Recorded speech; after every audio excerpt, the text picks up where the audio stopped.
We have so much to talk about. We have so much to laugh about.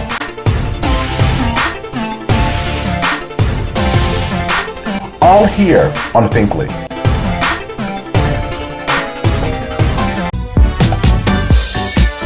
What's up, everybody? This is actor Darren DeWitt Henson, and you're watching the Michael Finkley Show. Stay tuned, because there's a whole lot more.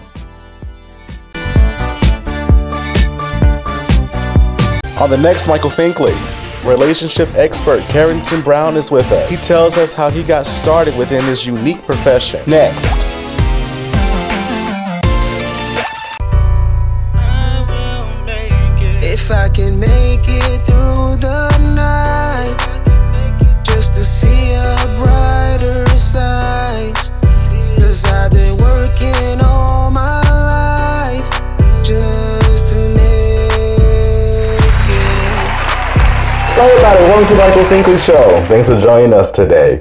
Y'all, I'm always on social media, just going through different things. I'm on TikTok laughing my butt off, and just looking at different things. And when I come across something that's interesting to me, I do more research on it, and then I decided within myself, hey, I need to have this person on my show because they have a true awesome story, something that people can benefit from, something that I can benefit from, something they can benefit from as well in telling others, right? And so this happened when I was on these IG streets. I came across, it was like one of these sponsor pages, and I came across Carrington Brown, and I've never heard of a relationship expert before. Never. I'm like, Carrington, what is this, right? And so we just began to have that conversation, and this is what you're going to see in a bit. So y'all, if you have the questions of what a relationship expert looks like, y'all, he is it. More with Carrington Brown back in a moment, Think Fam.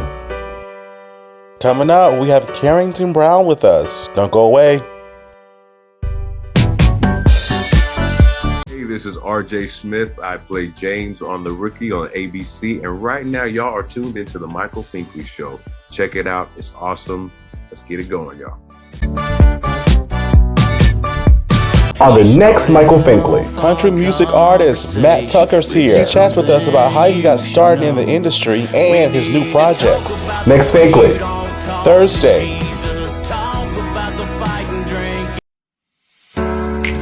Hello everybody, it's Finkley from the Finkley Experience. We're an educational consulting firm that specializes in first generation education. So we assist students with their college and career endeavors. We train school administrators on the state of first generation students. And also we partner with colleges and universities to assist their first generation population for easy transition from high school to college. So if you're looking for a presenter or a speaker that presents on these topics and so much more, visit our website at thefinkleyexperience.com and learn about all that we do. We're looking forward to working with you.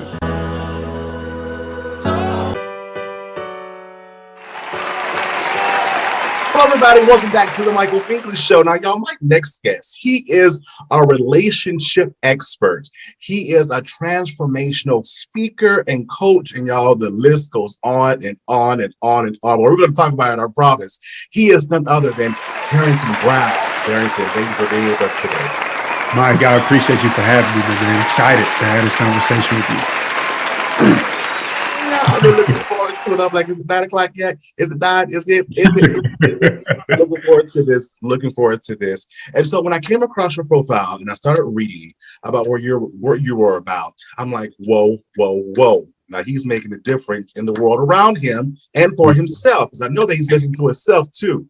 So for us that are just so new to this concept, what is a relationship expert? Definitely. So a relationship expert is first off a title that I did not give myself, but was actually given to me by God, but then other individuals. And so the idea or the title of a relationship expert is an individual whose expertise is in the area of serving and equipping people to thrive in relationships. Now, traditionally, when we hear the idea of a relationship expert or a relationship coach, the mind goes to romantic relationships, dating, engagement, marriage. And so I definitely, if you know me, right, I know we got some new people watching, but if you do your research on me, I'm definitely in that field. But I'm also in the field of helping A daughter and a son rebuilt their relationship. A mother and a father rebuilt their relationship. A cousin and an auntie, right, rebuilt their relationship. And so what I tell people is when they ask me, hey, Carrington, what do you do? I say I equip people. Well, I serve people or assist people with the healing process and then equip them to create a healthy, thriving relationship with the source themselves and then somebody else. So that's what a relationship expert is. Awesome definition. Webster. Awesome definition. Thank you for that. And so those persons that are watching, think fam that are watching, how does one become a relationship counselor, expert, coach as you are? Got you. It's a two-step process, I would say. The first part of the process is pain, right? And the reason why pain is the first step in the process is because pain gives you the heart to fulfill your purpose, right? And so you can't walk in alignment with what you're called to do unless you've been through the experience that individuals need in order to have that necessary empathy, right? I tell people all the time, hey, God created you as the answer for a specific problem. But in order for you to actually become that answer, you got to face that problem and get to the other side. And in that journey and in that process, you become the answer to that problem. And so step number one is pain, right? You have to experience pain, which provides you empathy, perspective, tools, blueprints to serving people and just getting where they need to be relationally. But then step two is just choosing to submit your gift to God and sharing it with the world.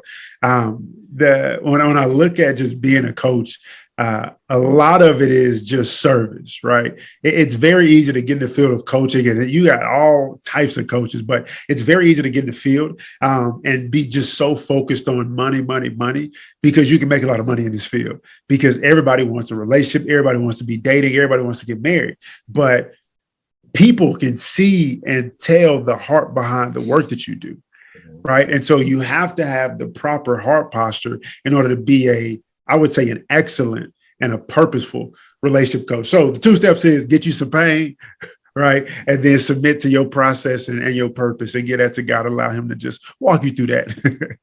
Whoa. Pain, purpose, For sure. purpose, P squared, right? And so we know that through experience, right? This is something that you're passionate about. It shows with your lovely wife, Ashley. It shows. It definitely shows. So how do you get to where you are and being in tune with who you are as a person? Definitely. I would say that goes back to that pain piece as a result of my upbringing, the experiences I had in just my life. You know, I grew up primarily single parent household. Anytime my mother wasn't single, she was in a relationship with a man that did not provide a good example of what it looks like to be man, husband, father. So I grew up toxic environment, single parent household, experiencing electricity, water getting cut off, being exposed to abuse. Yeah, for sure. Right. So being exposed to abuse. And as a result of seeing all of those things, I didn't even realize it, but it deposited a desire for me for family. And so when it really clicked for me, Mike, have you ever seen any of those like military come home videos where the family member in the military like surprise a brother, sister, or a parent coming back home? Okay, cool. So Mike, I'm on the couch watching one of those one night. And as soon as like the family connect, like ugly cry in full effect, right? Like nose running, face hurt, cheeks hurt. And I'm like, God, what's going on? I can't stop. What's happening? And so after I got myself together, I said, God, like, why did that affect me like that? And his response was, because I created you not just to serve people in the area of romantic relationships, but I've called you to rebuild the family dynamic. And I said, really? And he said, yeah. He said, look back over your life and the experiences that you had in comparison to the experiences that you desired. Look at your family dynamic that you had in comparison to the family dynamic that you desired. As a result of those experiences, it created a pain point in the area of family. And I allowed you to go through that and experience that type of pain to inspire you and prepare you and deposit that seed in you necessary to actually pursue not just yourself building a healthy, thriving, successful family, but also getting the tools to be able to serve somebody else in building a healthy, thriving, successful family. My God. Whoa. When did you realize this fully, because we know we hear God at times and we hear him talking. We had the conversation about me starting this platform before we started the show. And, we hear him talking. When did you fully accept the assignment? I fully accepted the assignment in 2018. And that's when I really started coaching. Like, all my life, like, I've been that go-to guy. And I wouldn't be surprised if you was the same type of guy, Michael, but I've been the go-to guy that people reach out to for advice on really anything, right? If they're going through something, struggling, challenges, they always reach out to me. And so one day, my wife is very business-minded. One day, my wife was just like, yo, like, you should start charging people for this. People make money to talk. I'm like, wait a minute, I love talking. I've been getting into trouble for talking too much. Look, since forever, Lord. So you talking about get paid for it? And so I looked myself in the mirror and I said, hey, Carrington, like, you can make some, you can grow your finance and your income as a result of taking this gift and this desire and this passion for speaking and using that gift and that quality about yourself to serve other people. And so 2018, I was a marketing specialist for a China-based app company. And I just said, you know what, let me just see what happens, right? My wife and I had already been speaking together. We had the YouTube channel together, 802 Game Time, right? So I'm like, I'm already speaking, like, let me just see. People know who I am. So I just threw it out there for somebody to schedule a call.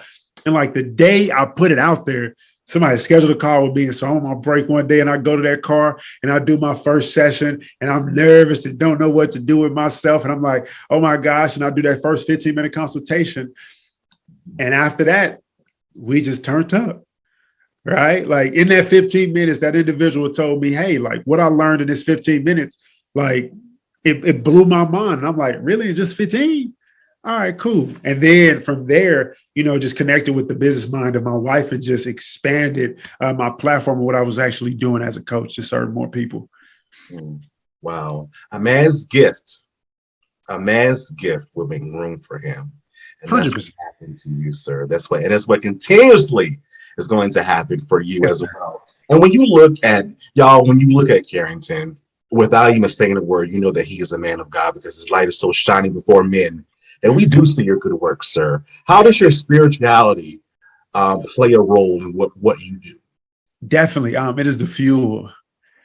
Jesus Christ provided the standard for me. I'm one of those Christians that focus less on memorizing the Bible and focus more on actually being an expression and a reflection of the Bible. I believe that it's our responsibility to love people out of their darkness, to be the expression and the extension of the love of God, of Jesus Christ on the earth right now. And so because I'm made in the image and the likeness of Christ, I've said yes to the qualities about myself that are him.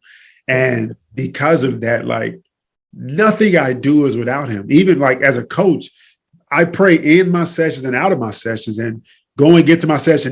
But as you were led me in this room, my prayer is always, God, minimize me to 0% and maximize yourself and your Holy Spirit within me to 100% and use me to be a blessing and a gift. And so my relationship with Jesus Christ is everything. It is the fuel and the blueprint that provides me the example of how to live my life, how to navigate business, how to navigate people, love, serve, accept people, and just navigate life from a non-judgmental place, which I believe makes me an excellent coach because people feel comfortable just sharing the deepest, darkest, worst things they ever done. And it's like, you don't even know me from Adam and you sharing this with me, but it's all because of me choosing to walk in alignment with Christ and the Christ in my life. And as a result of that, I'm a safe space for people. So that's the role that spirituality plays in me and how I navigate my business and my life. Your light, sir, it pulls, it draws, it draws them closer to you. That's why, sir, it's your light. It is your light. Thank you for the light. We've been through a lot. All of us have been through a lot during the pandemic, right? Yes. We have seen sickness, we have seen death, and everything in between. And I feel that COVID did allow for different people to be exposed. Those relationship gurus that we saw and we looked up to, all things came to the light. We're not mentioning any type of names. True. What makes you so different from what we've seen in the past? Definitely, that's a great question. So for me, I think one piece that makes it different for me is that my desire, and I tell all my clients is this, my desire is not to be massively successful, right? From a attention perspective. I don't care about having millions of followers on social media. I don't care about spotlights being on me. To keep it a buck with you, Michael, I'm really more comfortable being behind the scenes.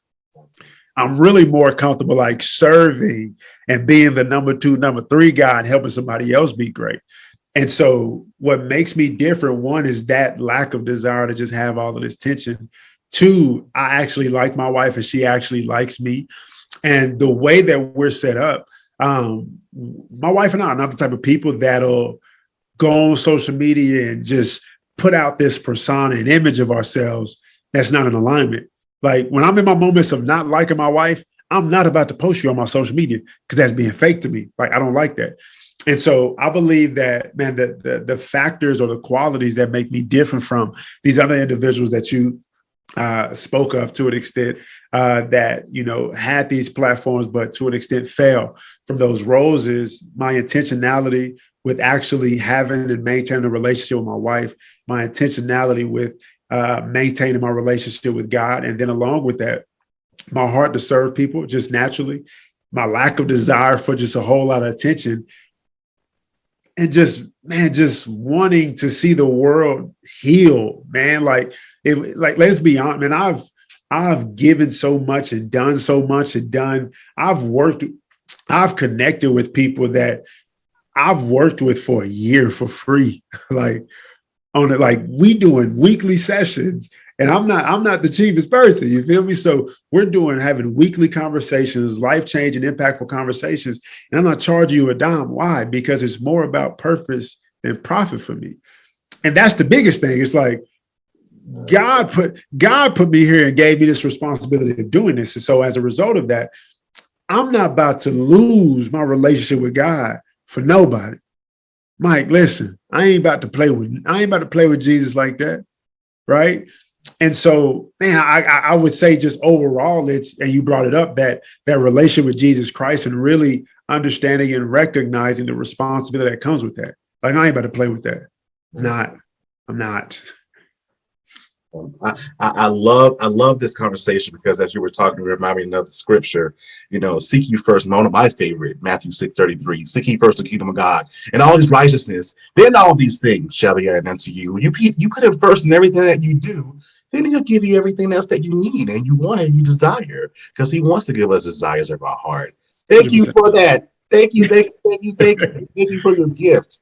Thank you for your gift. Thank you for walking into your gift. Thank you for being the person you are in this day in 2022. But when we come back, we're going to talk about these 2 selections, these 2 publications that you have, Before the Next Step and Prepared for Her. Think fam, don't you go away. Back in a moment. Next, Carrington talks about his books. More to come. Hey, what's going on? It's the multi-award winning recording artist, etc. And you're watching the Michael Finkley Show. All you ever wanted was a good dude. All I ever... Colors. What the? Oh, God. This one. Yeah, right, Marine. So I guess we don't stand for colors, huh? I'm sorry. I was starving. What was you eating on anyway? Let me put you on. This that Lucy's hoopie pie. Okay. Hey, but before you go, Marine, what can I get me one of those? Oh, at all the Super Target locations, Sergeant. Okay. And where can you get your chart sheet at in the morning? On your desk. As long as we track it.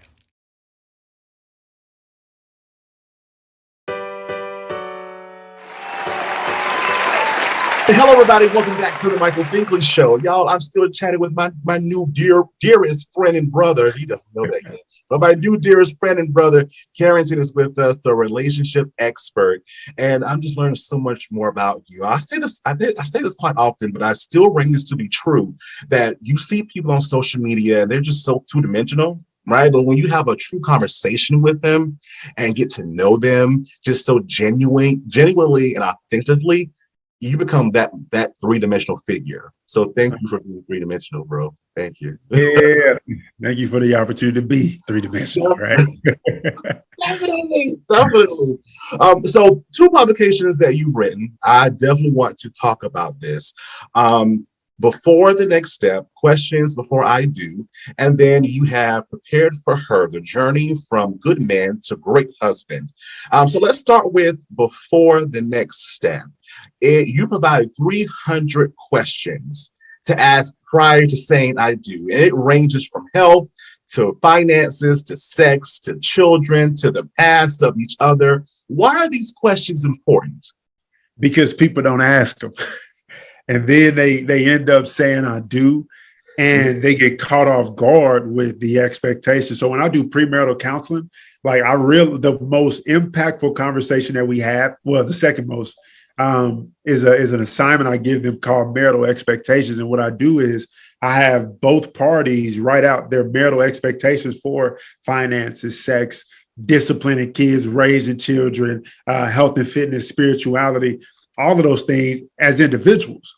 And then we come together and we discuss it, right? How do you feel about finances? Okay, how do you feel about finance? Okay, now let's compromise on these things, create a compromise and commit to them. The reason why that's so valuable is because the number one I don't want to say number one, but one of the top causes of divorce is unmet expectations. But the number one cause of unmet expectations is unexpressed expectations. So people get in relationships, covenant marriages, assuming that the other person expects the same thing that you expect. Assuming, right? And so you navigate the relationship and do things from a perspective of, well, they think like I think. They expect what I expect. So let me just align with this. When in actuality, no, different upbringings, different backgrounds. And so because 2 people have different expectations, but they're unexpressed, it creates a lot of friction in relationships. And so that fueled my wife and I, because we parted on that fueled us creating that. But then along with that, my wife and I used to get a lot of questions regarding, hey, when I'm actually connected with somebody, what do we talk about? Like, what is important for me to ask, right? Like, what type of things do I need to know? And so my wife, when I first met her, it's interesting. Like, I met her family about 2 3 weeks after we started dating. Like, it was just a weird situation how it happened, but I had met her family and we ended up going on a road trip because my wife is from Kansas. And she brought with her like a little book of questions. And so the whole drive, she just asking me just all of these questions. And it's like that experience as well, because of how much I learned about her and how much she learned about me, also played a role when we thought back on it and fueling the desire to actually create a book of questions so that people don't have to guess or make assumptions. Like, relationships are already challenging enough. Like, let's provide a tool that individuals can use to make this a little more easy, right? So if you're struggling with communication and you're struggling with questions to ask while you're dating and connecting with somebody, get the book. Don't even think about it. Just get the book and y'all just sit down together or go to dinner or go to lunch and just kick it and just flip through the chapters and just ask the questions, learn and grow about it, learn about each other and grow with each other. That is amazing. That's an awesome manual too. A great manual for people that are in the beginning stage, they're getting to know one another. What kind of responses have you seen and heard from that particular publication? Definitely. So I would say the greatest response that we've heard is that, and it sounds funny, but as a result of a couple going through that book, they decided to part ways. Right? As a result of having the conversations in this book, hey, I got clarity about some stuff about you, and it helped me realize that we ain't for each other. And that's a blessing, because a breakup is always better than a divorce, right? So as funny as that may sound, hey, the best thing is yes, because in order for the divorce rate to go down and be eliminated, people have to stop getting married that ain't supposed to be married. Right. So, yeah, that is 100%, I would say, the best thing. But then, you also get, oh, my gosh, this is so amazing. This helped me so much. I got more clarity in my relationship. But that parting ways thing really set with me. I love that, too, because I feel that it's twofold. You are learning about the person, right? But then you're learning about yourself too, because sometimes we have to look and ask ourselves these questions as well to make sure we really know who we are as an individual before we bring someone else in. So it's definitely twofold. It's definitely twofold. The next publication, Prepared for Her, The Journey from Good Man to Great Husband. In 2 chapters that she came, as I was looking through the book, 2 chapters really stood out to me. Chapter 5, Love You First, and then chapter 9, I Do Too. So explain these 2 chapters to us and what you were trying to convey to the reader. So I was hoping you would bring up I Do Too, because I love that chapter, right? So let's talk Love You First.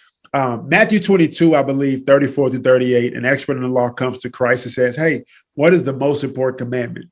And Jesus' response is, love God with all your heart, mind, soul, and strength. But just as important as this is to love your neighbor as you love yourself, right? Naturally, when we hear that, the mindset goes to, okay, I need to make sure that I'm loving my neighbor properly to align with Christ. No. You need to love you right, because until you love you right, you can't love anybody outside of you right. And that's so important. I was having a conversation with a guy this morning, and he was like, just asking for advice about how to prepare for relationships. And I'm like, hey, the best thing that you can do to prepare for marriage is to become the best version of yourself, right? Because it's not just about being, when it comes to connecting with a high quality prospect, it's primarily connected to and tied to you being a version of yourself that can attract the type of person that you're attracted to. In order for you to do that, you have to love you and prioritize you. So when I'm working with my clients, especially when I'm working with single mothers, that's an aspect or an affirmation that I am a priority that we have to spend a lot of time on. Because if you were a single mom or you were married, then it's like your whole focus was, let me put myself behind my husband. Let me put myself behind my kids. And that makes a lot of sense. Like it makes a lot logical sense, but biblically it's out of alignment, because Christ said, Christ, God, then you, and then other people, right? Which is why I wake up 4:30, 5 o'clock in the morning to get my prayer walk in, read a book, go to the gym, make sure I'm good, right? Take care of me before my babies wake up. And as a result of doing that, I'm a better version of myself for them. So people think that they're serving and giving at a high level as a result of putting other people before them. No, the best way that you can serve at a high level is by serving you first, prioritizing you, checking in with you, doing what you need to do for you, so that your love tank is full enough to be able to give some away to somebody else. Right. So that's why that love you first is valuable. Now let's talk about I Do Too. Okay. Right. So the way that I Do Too came up was before I met my wife, 2 big struggles that I was dealing with: pornography, masturbation. And strangely enough, I was under the influence that, hey, Carrington, in order for you to solve this problem, you got to get married, right? By you getting married, man, you're going to be able to have sex and not be convicted about it. You're going to be good to go. So I'm like, all right, cool.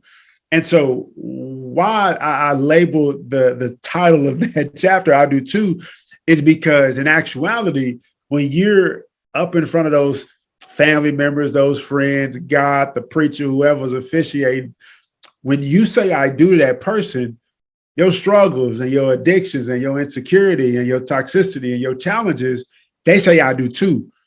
So I'll tell couples, hey, listen, you got to understand, when you're getting married, you're not just marrying that person.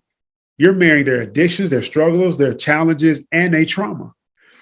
And so as a result of saying I do before I dealt with myself, right, because I didn't prioritize myself, I wasn't loving myself properly, I wasn't focusing on myself enough, I was focusing on everybody else. As a result of not doing that, I got married still dealing with issues and challenges that should have been dealt with already. And going into marriage thinking that it was going to be better and it was going to be gone, marriage made it hard. Because now I'm dealing with the situation of, well, as a man, we got a high sex drive, and it don't take, look, you can turn on the light and we ready to go, right? But women are different. Women are crock pots. They need to be catered to and nurtured and loved on a consistent basis in order to actually be ready for intimacy. And so with having a different sex drive than my wife, especially early on, it's like, yo, I'm married, so we should be having sex all day, every day. But you forget about responsibility. And you would forget about, hey, we got to do all of this stuff. Hey, I'm tired. You forget about all of these things. And so when you get the, hey, not tonight, or the, hey, I'm not feeling good, it has the capacity to make you feel rejected. And when you feel rejected, then you say, okay, you know what? What didn't make me feel rejected, right? This alcohol. What didn't reject me? This weed, these pills, this porn, this masturbation, right? Those things didn't reject me. So because I'm feeling rejected in this moment, even though I shouldn't, I should actually just respect your transparency and your truth. Because I feel this way, now let me go back to the issues that said I do and came in this marriage with me.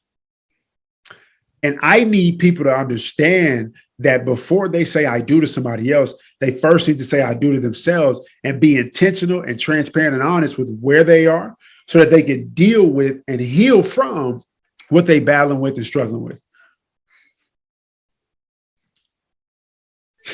No words. No words. Y'all, please, Think Fam, go get these books. Please go get books. They will change your perspective of who you are as an individual. I'm telling you, because in just reading what I've read thus far to prepare for this segment, I know it's changed me. And just now hearing straight from the horse's mouth who wrote it, right? Now it's just, oh my gosh, it's amazing. Go get the books, y'all. Go get the books. Go make the information you got about. I'm telling you, go get the books. Go get the books. Thank you for that. Thank you for that. That is amazing. And as you were talking, it put me in the mindset of this as well, that, I feel that any relationship, especially with self, with others, family, whomever, we should be learning something along the way about ourselves, about the persons that we're with, our friends, our family, because we're not the same people that we were 15 years ago or 5 minutes ago, right? So, Carrington, this is a twofold question. What have you learned about yourself lately, and what have you learned about Ashley lately? That's good. So one thing, man, and this ain't super lately. This was about a year ago. And it made no sense to me. But one day I'm in the kitchen doing something, Mike, and God said, "You selfish." And I'm like, wait a minute, God. I'm like, no, that can't be you, because you wouldn't say, that's so crazy. I ain't trying to hear that. That's got to be the devil. Then I heard it again. And so I'm like, what do you mean I'm selfish? And he started to open my eyes to how sometimes my energy or the way that I navigated my marriage would switch as a result of maybe, not getting my way in certain areas or certain things, or maybe my wife and I got into it, or she would talk to me a specific way that made me feel some type of way. And that would shift the way that I acted.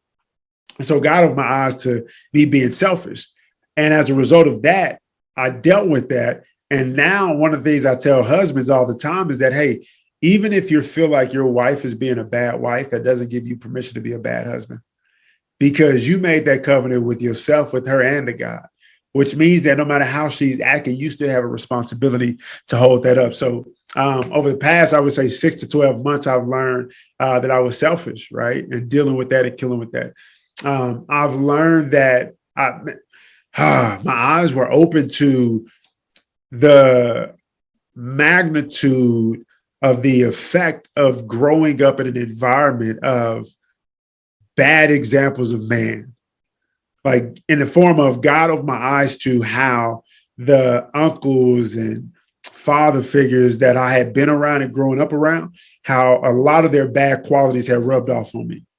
Like I didn't see it at first, but he opened my eyes to how these things rubbed off on me. I've been lazy in a lot of areas. I've been inconsistent and undisciplined in a lot of areas. And that's not even me, but he opened my eyes to, hey, that's a result of that, right? So those are a couple of the things that I've learned about myself lately.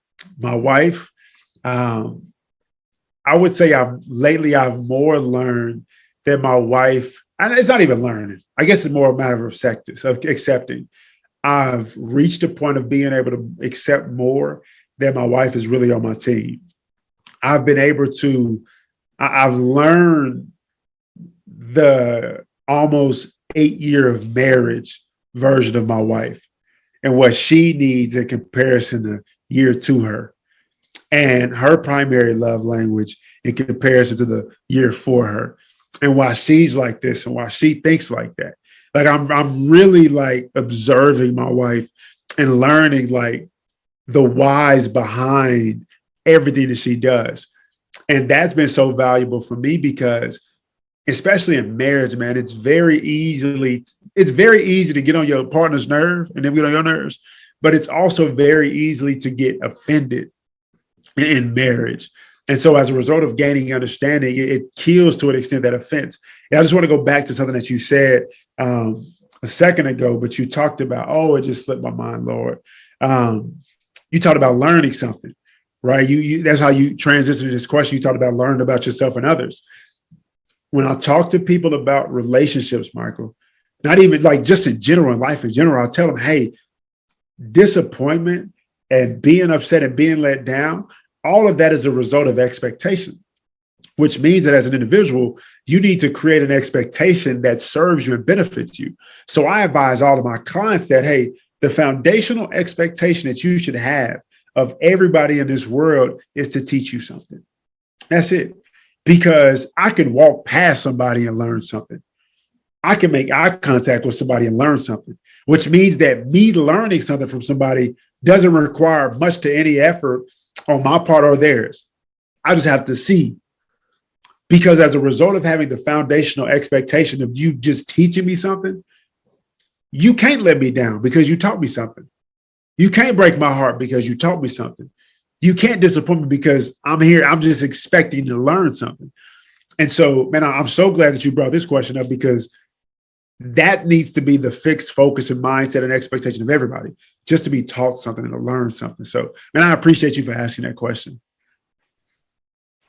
You learned something. We both learned something. And that's what it's all about. Definitely. I love the way you said, you can't break my heart because I learned something. I put a post on Facebook not too long ago, and someone promised me this, but I told them it didn't faze me, right? I don't beg, right? If you say you're going to do something, you're going to do it, right? If you don't do it, then it's okay.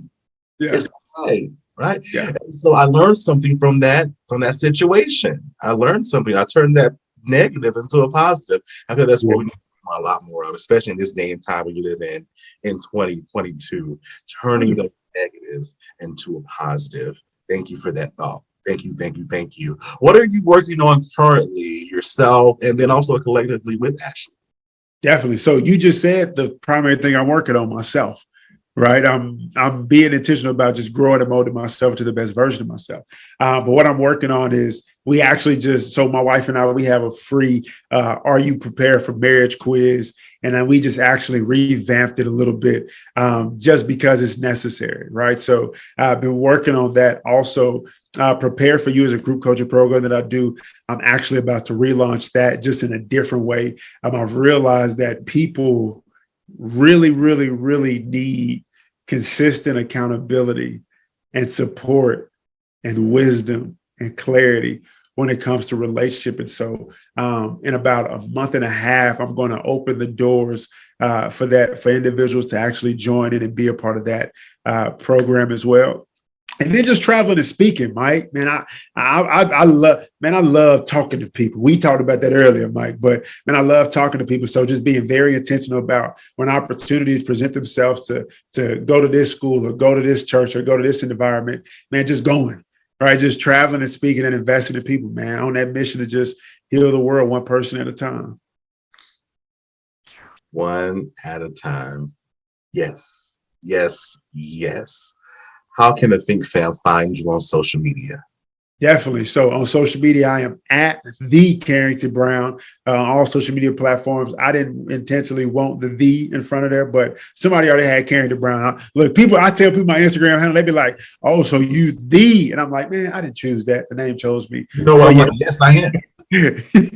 Welcome to it. Yes, I am. I am.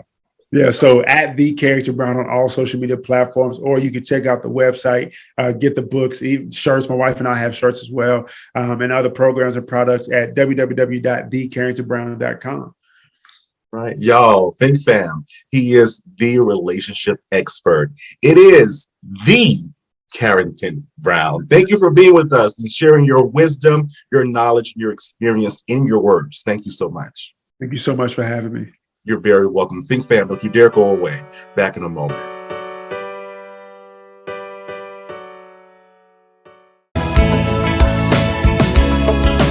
This is Michelle Ryder from The Circle Season 3, and you're watching The Michael Finkley Show. And the survey says,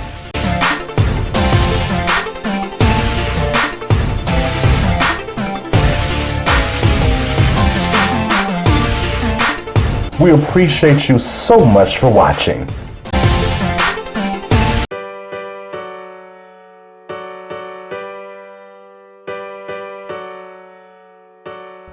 So it's a quote that I don't remember who it's by exactly, but the quote said that if you want to do something you never did before, you got to become a person you never been before.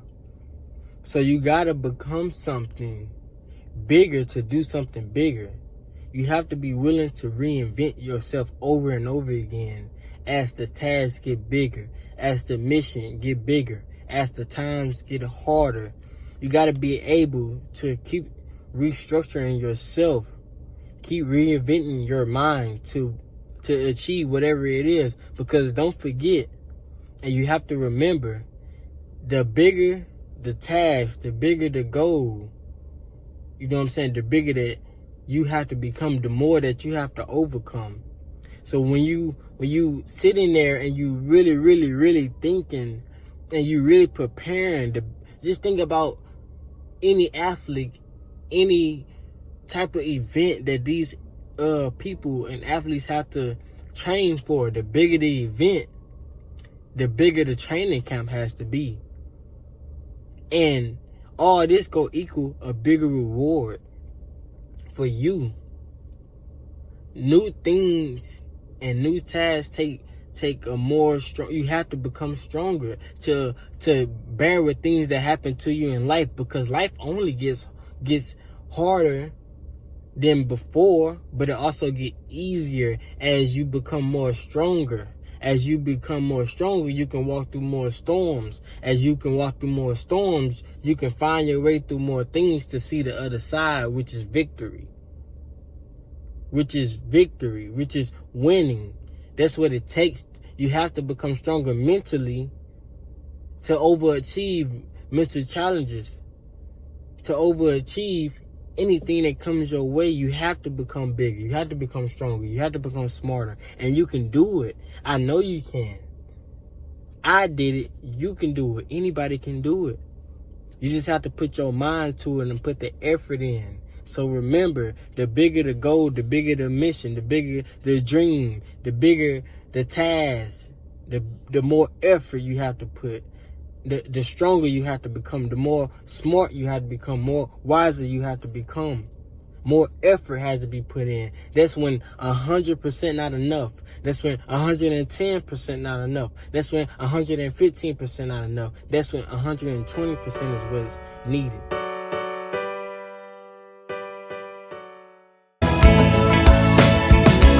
Hey, what's up? It's actress and singer Christine Horn, and you are watching The Michael Finkley Show.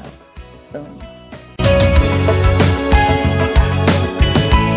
On the next Michael Finkley, country music artist Matt Tucker's here. He chats with us about how he got started in the industry and his new projects. Next Finkley, Thursday.